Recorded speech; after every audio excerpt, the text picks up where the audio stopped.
Oh, hello there. Yes. Well, it's still wet. It's still cold. And it's still January. Good grief. Yes. Anyway, brief one today.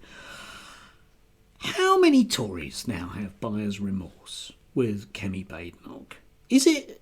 I mean, it's not just me, is it? I mean, but she really is quite astoundingly not very good at even the most basic form of Prime Minister's Question Time.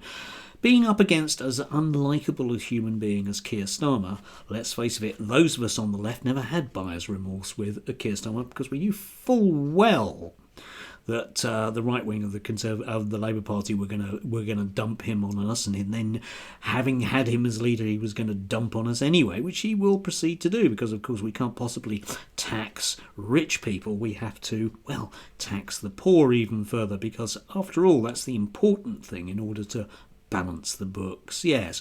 But Kemi Badenoch doesn't even seem to have that kind of game plan. I mean, once again at PMQs, she seems to be incapable of landing any form of a blow. And if you look at the kind of headlines about her, they are about as limp-wristed as her political acumen. I mean, she was voted in because she looked right. And very much like Liz Truss. Liz Truss basically presented herself as the new Margaret Thatcher. But of course, that's just simply getting somebody to sit in a tank with a scarf on.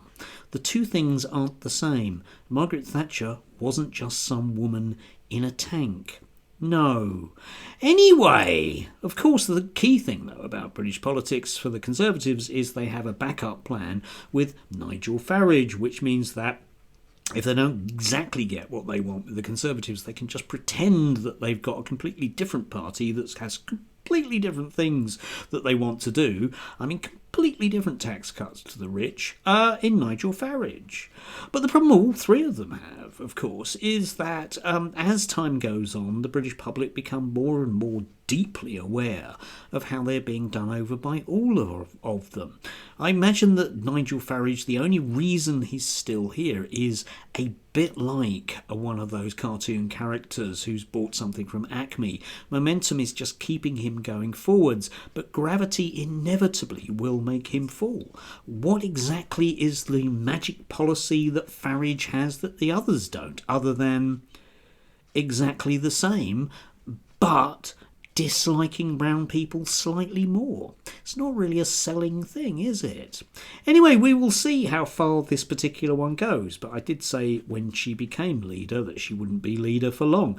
I don't know, what do you reckon? March? After all, they do have a track record of getting rid of actual sitting prime ministers, so I would imagine that getting rid of a non-sitting prime minister would be blindingly easy. Even, I mean, you know, with their few MPs, they can probably only need about 5 of them to write a letter. We have Farage waiting in the wings, a man who undoubtedly will stop the boats, because even though nobody can, he can. And you can trust him on that, can't you? Yes, trust him, undoubtedly.